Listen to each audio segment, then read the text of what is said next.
জমি কেনার পর দেখতে পেলেন যে আপনার জমিতে রাস্তা নেই। মনে করেন এটা হচ্ছে আপনার জমি, ঠিক আছে। এখন আপনার জমির পাশে আরো জমি রয়েছে, প্লট রয়েছে, এগুলো হচ্ছে আরো বাসা। এটা হচ্ছে আরো দুই দুই মালিকের বাসা। এখন এটা হচ্ছে আপনার জমি, আপনার কোনো দিক দিয়ে বের হওয়ার মতো রাস্তা নেই।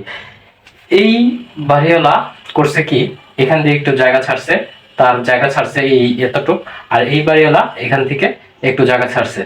তো জায়গা ছেড়ে একটা রোড বানাইছে। এই রোড বানাইছে, এই রোডটা হচ্ছে তাদের নিজস্ব মালিকানা রোড। এখন আপনার যেহেতু রাস্তা নেই, আপনিও কি করছেন, এই জায়গা দিয়ে যাতায়াত করছেন, মানে তাদের রোড দিয়ে আপনি যাতায়াত করছেন, আপনার একমাত্র রোড। এই রোড দিয়ে আপনি যাওয়ার পর এখানে সরকারি রাস্তা আসে, এই হচ্ছে সরকারি রাস্তা।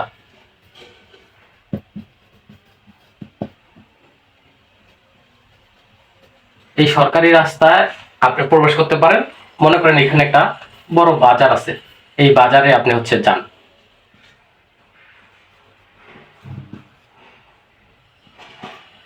এই বাজারে আপনি প্রবেশ করতে পারেন। এখন এই মালিক আর এই মালিক, এই দুই মালিক আপনাকে রাস্তা, আপনার দ্বন্দ্ব হয়েছে তাদের সাথে, আপনাকে এখন এই রাস্তা ব্যবহার করতে দিবে না। এখান দিয়ে মনে করেন যে আপনার গেটের সামনে দেওয়াল তুলে দিচ্ছে বা আপনার সাথে প্রতিনিয়ত ঝগড়া হচ্ছে, আপনাকে প্রবেশ করতে দিবে না। তো এখন কি করবেন? আর এই দিক দিয়ে হচ্ছে মনে করেন একটা ফ্যাক্টরি আছে, একটা পুকুর আছে, তো বেরোতে পারছে না। এখন কি করবেন?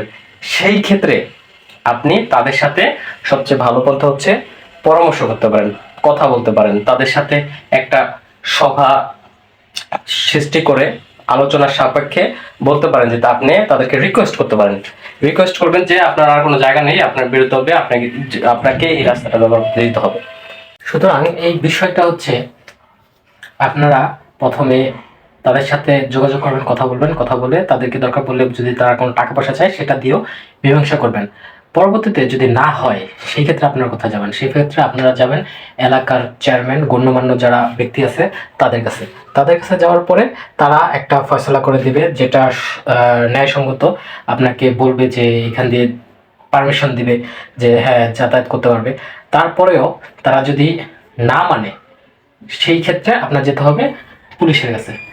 পুলিশ আসবে, পুলিশ এসেও তাদেরকে বুঝাবে, এই দুই ব্যক্তিকে বুঝাবে।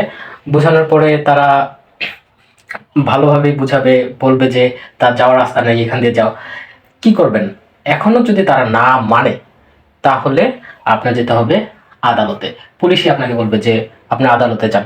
আদালতে যাওয়ার পরে আদালত সব কিছু বিচার বিশ্লেষণ করে রায় দিবে যে আপনার যেহেতু এটা অনলি পথ, একটাই রাস্তা, সেই ক্ষেত্রে আপনি এই রাস্তা ব্যবহার করতে পারবেন, তারা কোনো বাধা দিবে না। এই রায়টা আপনার পক্ষেই আসবে। কিন্তু এখানে আরেকটি সমস্যা আছে।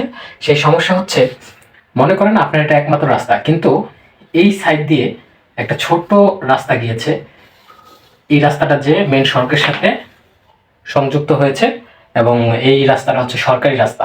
কিন্তু এই রাস্তা আপনার হচ্ছে ব্যবহার করলে অনেক দূর পথ হেঁটে যেয়ে তারপরে মেন সড়কে যায়, বাজারে আপনি যেতে পারবেন।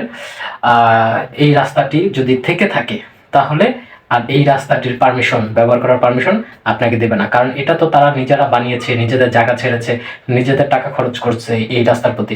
তখন আর এই রাস্তাটি আপনাদেরকে ব্যবহার করতে দেওয়া হবে না, আপনার এই রাস্তা ব্যবহার করতে হবে। এই রাস্তা ব্যবহার করেই আপনার চলাফেরা করতে হবে। সুতরাং আপনার যদি কোনো রাস্তা না থাকে বের হওয়ার, শুধুমাত্র একটা রাস্তা, সেই ক্ষেত্রে আপনি যে কোনোভাবেই হোক আপনার পক্ষেই বিচার আসবে, আপনি জয়ী হবেন। আর যদি এখান দিয়ে একটা ছোট্ট রাস্তা থাকে, সরকারি রাস্তা, সেই ক্ষেত্রে আপনার এই রাস্তাটি ব্যবহার করতে হবে, এই রাস্তাটি আর ব্যবহার করতে পারবেন না। আশা করি সবাই আপনারা বুঝতে পেরেছেন। এরকম আরও ভিডিও, রাস্তা সংক্রান্ত, জমি জমা সংক্রান্ত ভিডিও যদি আপনারা পেতে চান তাহলে অবশ্যই আমার চ্যানেলের ভিডিওগুলো চেক করবেন। আমি এরকম অনেক ভিডিও বানিয়ে থাকি।